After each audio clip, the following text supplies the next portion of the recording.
एसबीडीटी college की online classes में आपका स्वागत है। आज अपन फिजिक्स में बीएससी पार्ट सेकेंड ईयर में अपना पेपर है थर्मोडायनेमिक्स में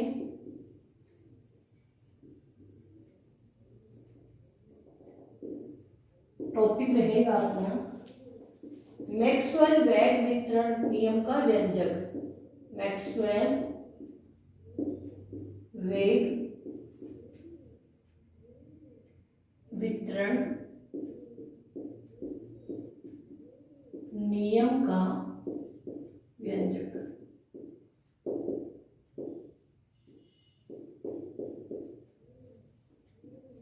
एक्सप्रेशन फॉर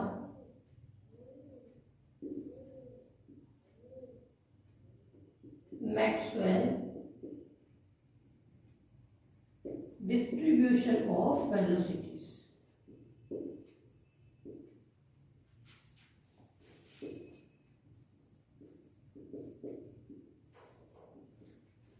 जैसा कि पहले की क्लास में अपन ने इस रिगार्डिंग कुछ फैक्ट देखे थे मैक्सवेल वेग वितरण के नियम से।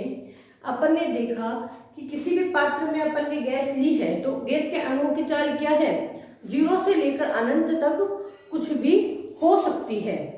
ठीक है, आज अपन देखेंगे उसके लिए एक फॉर्मूला डिराइव करेंगे कि कैसे तो उसके वेग के घटक होंगे, कैसे उसकी डेंसिटी जो घनत्व है उसका वितरण अपन कर सकते हैं गैस के अणुओं में। तो इसके लिए सबसे पहले अपन ने क्या माना, जैसे कि ये एक्स वाई जेड लिया अपन ने एक फ्रेम में, अपन इसको समझने की कोशिश करेंगे। ये इसका मूल बिंदु है। ठीक है, ये एक आयतन अल्पांश, एक छोटा सा अल्पांश लिया यहां पर, जिसको अपन capital M U V W भी कह सकते हैं, क्योंकि एक्स अक्ष के अनुदिश इसका वेग का घटक u, y के अनुदिश v और ये w z के अनुदिश, और परिणामी होगा वो c। इस आयतन अल्पांश को कैसे लिख सकते हैं अपन, अगर डायग्राम के फॉर्म में देखें तो ये ऐसा भी हो सकता है एम यू वी डब्ल्यू, जो यहाँ पर, तो इसको तो ये ऐसे लिखो एम यू वी डब्ल्यू। अगर अपन ने अल्पांश लिया तो इसको अपन कैसे देख सकते हैं,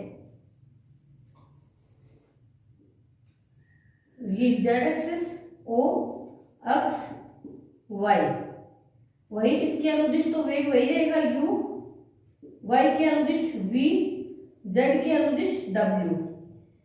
यहां पर क्या लेंगे, ये दिया एक आयतन अल्पांश। ठीक है, यहां पर ये है परिणामी, ये होगा c। परिणामी को अपन ने क्या लिखा है c से। ये वाली जो दूरी है, ये एक्स अक्ष के अनुदिश वेग का घटक du, अल्पांश लिया है तो du, ये वाला होगा वो dv, और ये वाला जो होगा वो dw। ठीक है, अपन क्या लेते हैं, इनको स्टैटिस्टिकल की तरह पढ़ते हैं, स्टैटिस्टिकल इन नेचर, कि इनको एक कंबाइंड फॉर्म में देखते हैं। इंटीग्रेटेड फॉर्म में देखेंगे तो अपन एक एक पार्टिकल का तो उसमें एनालिसिस करने से रह गए, क्योंकि बहुत टाइम लगेगा, प्रोसेस बहुत लंबी। तो अपन क्या करते हैं, एक अल्पांश लेते हैं, उसी को फिर n अणुओं के लिए अपन मानते हैं। जैसा कि जो डिसइंटीग्रेशन होता है इनका, उसमें अपन क्या मानते हैं, ये कंटिन्यूअस प्रोसेस होती है, तो समेशन को क्या करते हैं अपन, इंटीग्रेशन से रिप्लेस कर देते हैं। तो सबसे पहले इसमें अपन लिखेंगे कि माना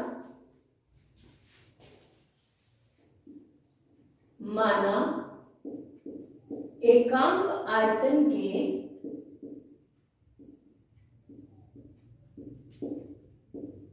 पात्र में गैस के कितने n अणु हैं, अर्थात n अणु है, मतलब कि n अणु उस पात्र में, उस कंटेनर में रहेंगे, तो गैस का जो आणविक घनत्व, जो मॉलिक्यूलर डेंसिटी होगी वो क्या है, n, अर्थात गैस का आणविक घनत्व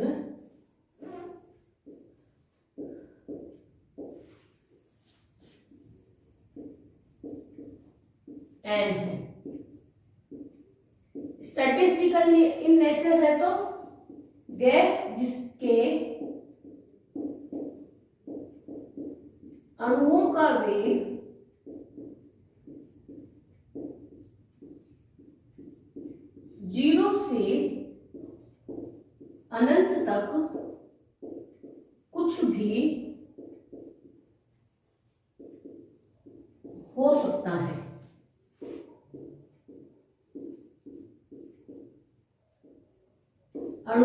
घनत्व 0 से इंफिनिटी तक कुछ भी हो सकता है।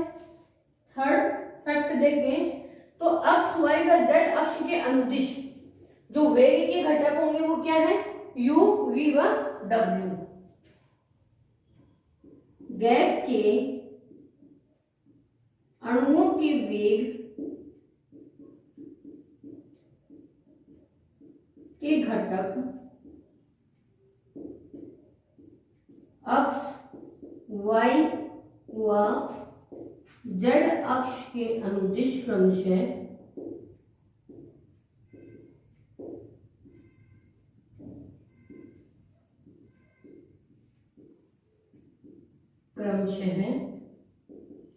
u, v व w है। देखो u, v व w में आपको कंफ्यूजन नहीं होता है, इसको मैंने यहाँ पर मोड़ कर लिखा है। तो अब मैं कहीं गलती कर दूंगी तो आपको ये ध्यान रखना है कि ये u है, ये v है, ये w है। अपने को क्या करना है, c व c प्लस dc वेग परास में अणुओं की संख्या ज्ञात करनी है, मतलब कि डिफरेंस कितना है dc परास। जैसे कि इसी में अपन देखें तो इसमें क्या माना अपन ने, देखो ये डायग्राम आप नोट कर लेना, ठीक है ना।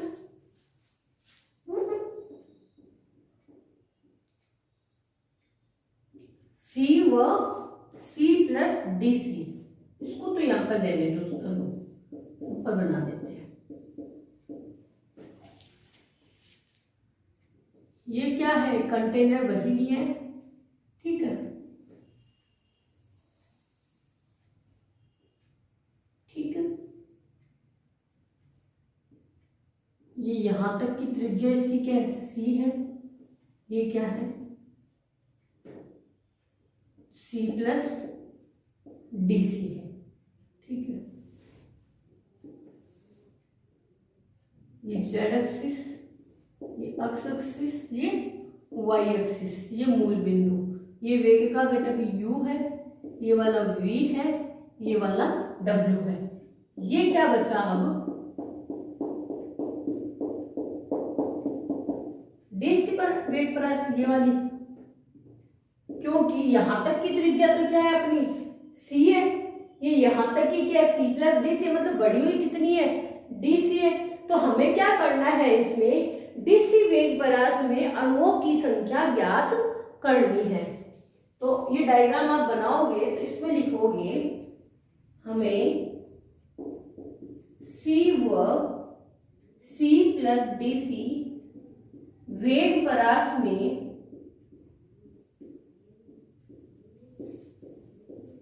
अणुओं की संख्या ज्ञात करनी है।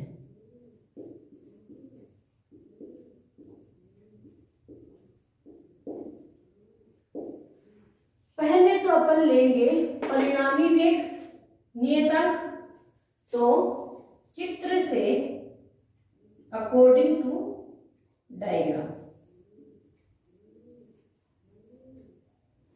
ये करोगे, इसको कह देना फिगर ए, फिगर बी और इसे फिगर सी, ठीक है।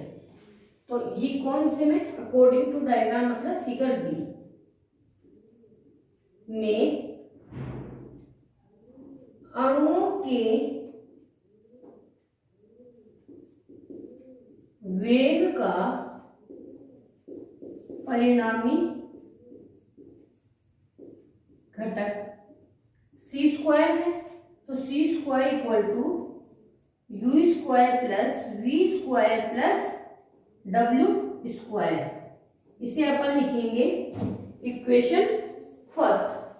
अब देखेंगे कोई भी चीज है, गैस के n अणु लिए हैं, एकांक आयतन का पात्र लिया है, जिसमें अपने को नहीं पता है, अपन ने तो कहा है कि चाल इसके 0 से अनंत तक अणुओं की कुछ भी हो सकती है।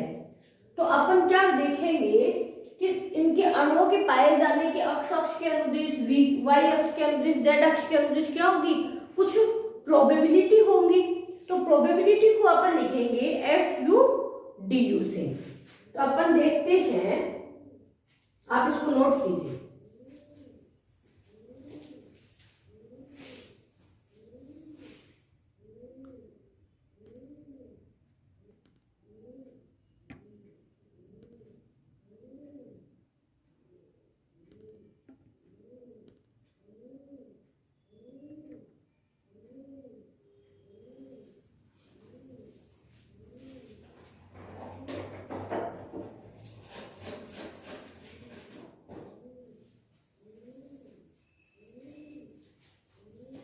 तो देखिए अब अपन देखेंगे इनकी प्रायिकताएं।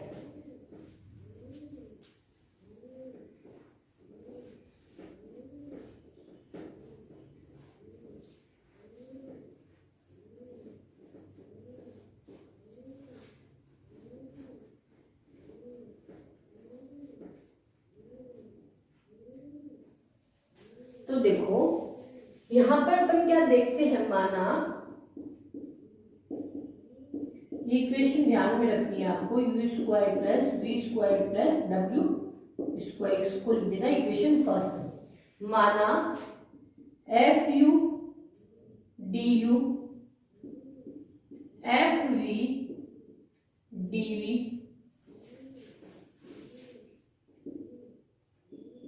एफ डब्ल्यू डी डब्ल्यू क्रमशः अणुओं के वेग के घटक एक्स वाई जेड अक्ष के अनुदेश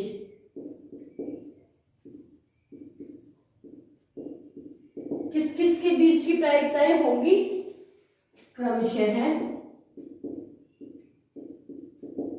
u व u plus D U, v व v plus D V, w व w प्लस डी डब्ल्यू के मध्य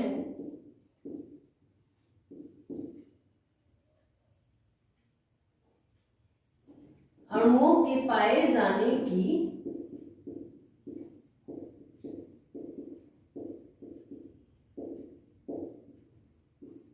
प्रायिकताएं हैं। क्योंकि अपन देखते हैं यहां पर मैं लिख देती हूं फिगर सी, क्योंकि वेग परास क्या आ गई है अपने पास, सी व सी प्लस डीसी, मतलब कि डीसी वेग परास में अपने को इस स्पेस में अणुओं की संख्या ज्ञात करनी है। तो प्रायिकता भी क्या होगी, u से u प्लस डी यू यहाँ तक जो पड़ी, v से v plus D you, w plus D W तक, w व w प्लस डी डब्ल्यू के मध्य पाए जाने की प्रायिकताएं।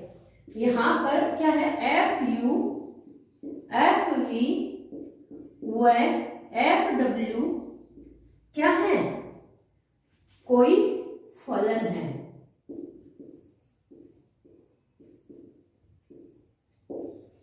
किसके हैं, ये सब वेग के हैं, ठीक है। अब देखो यहाँ पे स्मॉल एफ है, ठीक है, एफ क्या है, फंक्शन ही तो है। तो अणु के वेग के घटकों में एक रूपता होने के कारण इनको तीनों घटकों के अनुदिश क्या माना गया है, समान माना गया है।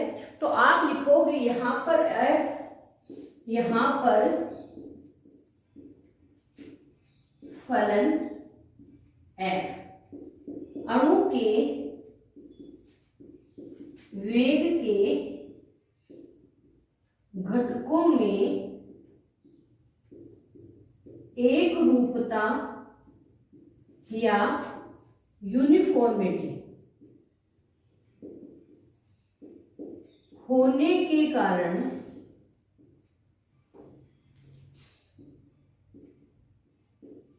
तीनों घटकों में समान माना गया है, ठीक है। ये है इसके कुछ बेसिक फैक्ट्स।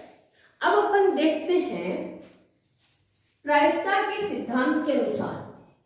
प्रायिकता के सिद्धांत के अनुसार क्या होगा, अणुओं के जो वेग के घटक है तो उनके क्या होंगे, u व u plus D U, v व v plus D V, w व w प्लस डी डब्ल्यू वेग परास में पाए जाने की प्रायिकता लिखेंगे अपन, उसको लिखेंगे p से। अब देखो u व u प्लस डी यू आपको इस डायग्राम से क्लियर रहना चाहिए। अक्ष अक्ष के अनुदिश यहाँ तक तो अपना u था, लेकिन इसकी वेग परास क्या बढ़ा दी है, देखो c प्लस डी सी, तो u व u plus D U, v व v प्लस डी वी, बस w व w प्लस डी डब्ल्यू। तो आप लिखोगे अणुओं के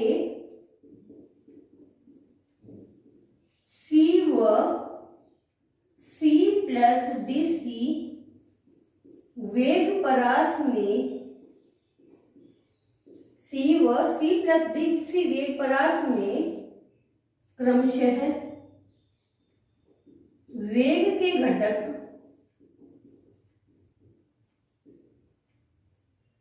U व U प्लस DU, V व V प्लस DV, W व W प्लस DW के मध्य पाए जाने की प्रायिकता।